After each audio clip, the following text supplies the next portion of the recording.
అంటే మీ ప్రత్యర్థి బలవంతుడు. ఆదిరెడ్డి కుటుంబం అంటే రాజమండ్రిలో ఒక బలమైన రాజకీయ కుటుంబంగా ఉంది. అసలు వాళ్ళని ఎదుర్కోవాలంటే ఒక కొంత చాలా ఎఫర్ట్స్ పెట్టాలి. అయితే మీరు రాజమండ్రి అభివృద్ధికి సంబంధించి ఎటువంటి ఎఫర్ట్స్ ప్రిపేర్ చేస్తున్నారు? అంటే ఎలాంటివి ఉండబోతున్నాయి? ఇప్పుడు మీరు చెప్తా ఉన్నారు, ఈ కుటుంబం ఆదిరెడ్డి కుటుంబం అంటే బలవంతుడు అని చెప్తా ఉన్నారు. దేంట్లో బలవంతుడు? బ్లేడ్ బ్యాచ్ పెంచడంలో బలవంతుడా? రౌడీ కాదు వినండి. మీరు చెప్పారు, నేను విన్నాను. నేను చెప్పిన తర్వాత మీరు మాట్లాడండి. ఆదిరెడ్డి కుటుంబం బ్లేడ్ బ్యాచ్ పెంచడంలో బలవంతులా? గంజాయి బ్యాచ్ పెంచడంలో బలవంతులా? రౌడీ షీటర్లను పెంచడం బలవంతులా? బ్లేడ్ బ్యాచ్ పెంచడంలో బలవంతులా? లేకపోతే చిట్లు వ్యాపారం చేసుకోవడంలో బలవంతులా?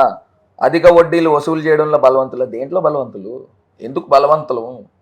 నా దగ్గర ఎందుకు ఉంటారు? వాళ్ళ వ్యాపారం ఏంటి? వడ్డీ వ్యాపారం చేసేవాడి దగ్గర ఎవరు ఉంటారండి? వసూలు చేసేవాళ్ళు ఎవరు? రికవరీ చేసేవాళ్ళు ఎవరు? రౌడీ షీటర్లు కాదా? చిట్లు వ్యాపారాలు రికవరీలు చేసేవాళ్ళు ఎవరు? రౌడీ షీటర్లు కాదా? నేనేం వ్యాపారం చేస్తున్నా? వాళ్ళు ఏం వ్యాపారం చేస్తున్నారు? నేను ఇవాళ ఇంకొక ప్రశ్న కూడా మీకు యాడ్ చేస్తాను.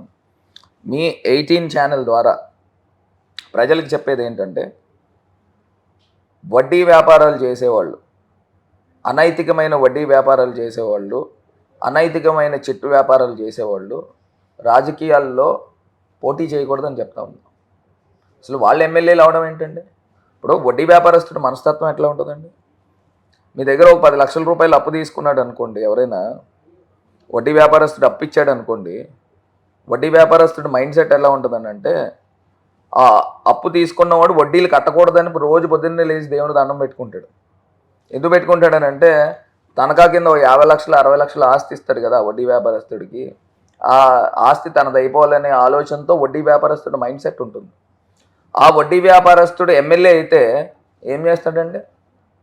అతను ఎంతైతే ఖర్చు పెట్టాడో దానికి 10 ఇంతలు లాగడానికి చూస్తాడా లేదా?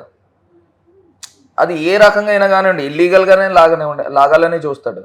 ఇవాళ ఇదే సేమ్ మీరు ఆదిరెడ్డి కుటుంబం గురించి మాట్లాడారు కాబట్టి, రాజమండ్రిలో మీరు ఏ కార్నర్స్కి వెళ్ళండి, వాళ్ళ పేర్ల మీద కానీ వాళ్ళ బంధువుల పేర్ల మీద కానీ 100 గజాలు 50 గజాలు 200 గజాలు స్థలాలు కానీ ఇల్లులు కానీ వాళ్ళ పేర్ల మీద ఉంటాయి. ఎక్కడి నుంచి వచ్చాయి చెప్పమంటారా? ఇదే వడ్డీ వ్యాపారస్తుల కింద వడ్డీలు ఇవ్వడం, ఆస్తి తనఖాలు పెట్టుకోవడం, అక్కడ కట్టకపోతే ఇది రాయిపిచ్చేసుకోవడం. మరి అలాంటి వాళ్ళ వెనకాల రౌడీ షీటర్లు ఉండకపోతే నా వెనకాల ఉంటారా?